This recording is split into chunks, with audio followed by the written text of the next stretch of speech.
Let's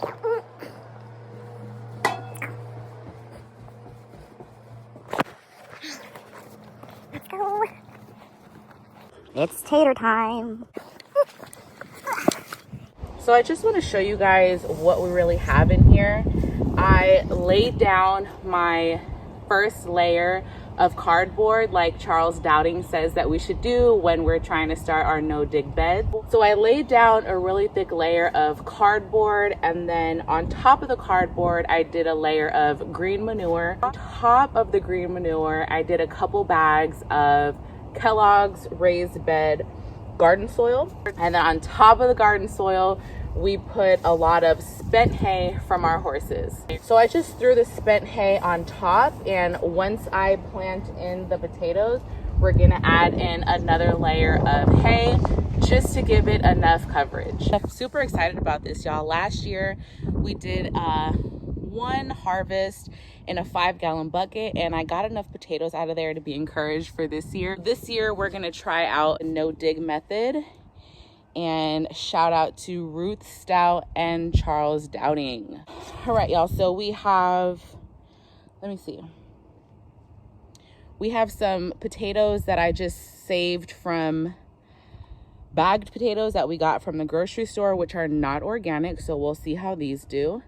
And then these one here are seed Yukon Gold potatoes.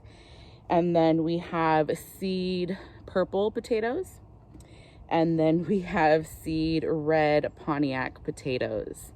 So other than the grocery store potatoes, I got all the other seed potatoes from Tractor Supply. They came in a small bag for $5.99. So let's get to planting, guys. I'm gonna do 3 in each row until I'm done. So these big jumbo Yukon Golds, I think I'm gonna save these for down there because the hay is thicker down there. We have kind of a thinner layer over here. So I'm gonna start out on this side with the red Pontiac potatoes.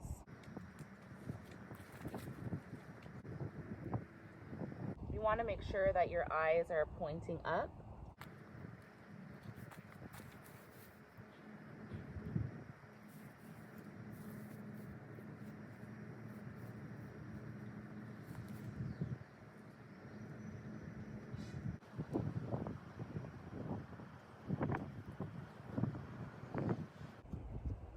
Just gonna make a little indent so that the potato sits inside of the hole. A lot of the hay has already started to break down, which is great. And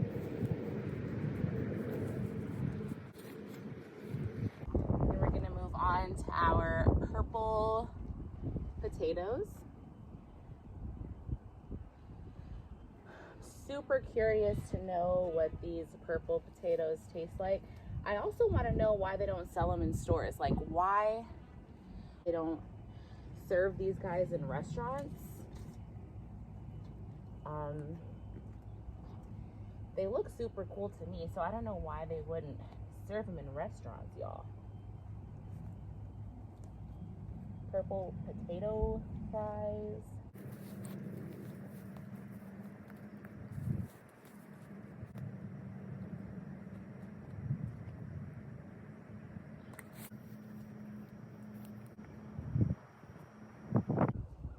How big these guys are. And they didn't have eyes on the opposite end, so that's why I just decided to keep them whole. If there would have been eyes growing out of the opposite end, I would have cut it in half, let it scab off, and then plant it 2 separate pieces. But like I said, since this only had 1 eye, most of the gold Yukon potatoes only had 1 eye, I'm just gonna plant them whole.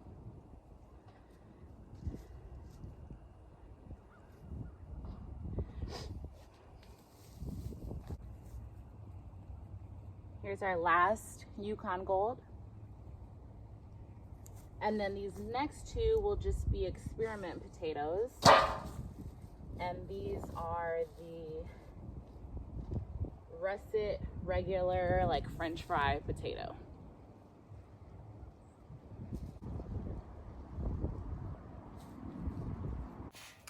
Our tray's all done. Let me count how many we have in this one bed here.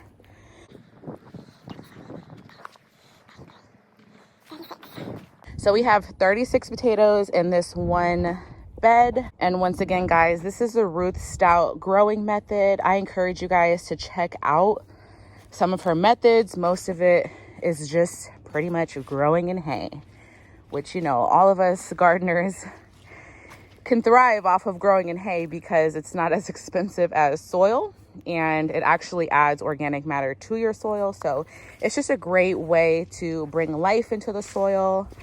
For me, for free, because we have horses and I can just use the spent hay. You can buy a bale of hay from Tractor Supply for about $8 if you're interested in doing this method. And it's hot. It's like 80 degrees. I don't know, like the humidity is so high today. Jeez. Just a quick short video for you guys today, just to show you how we're going to be growing our potatoes this year, just in case you want to follow along on this experiment. This is our first time using the Ruth Stout method, so we're really excited to see how it pans out. I'm almost finished with the gourd house. These bamboo, they were just way too flimsy for the side walls. So I'm gonna have to go back in with some timber like we have up there and line the sides so that the loofah and the bitter melon and our melons can grow up something sturdy, because this is just not gonna work. If any of y'all have tried out the Ruth Stout method to grow onions or potatoes, I'd love to hear your comments on how it worked out for you. If you guys are enjoying our content and what we've been doing here on the channel, go ahead and give this video a thumbs up. If you haven't already subscribed to the channel, I encourage you guys to subscribe so you won't miss any of our upcoming videos and find out the results of a lot of the experiments that we're doing here on the homestead. Thanks so much for watching today, guys. Like always, we'll see y'all in the next one, and many, many blessings to you and yours.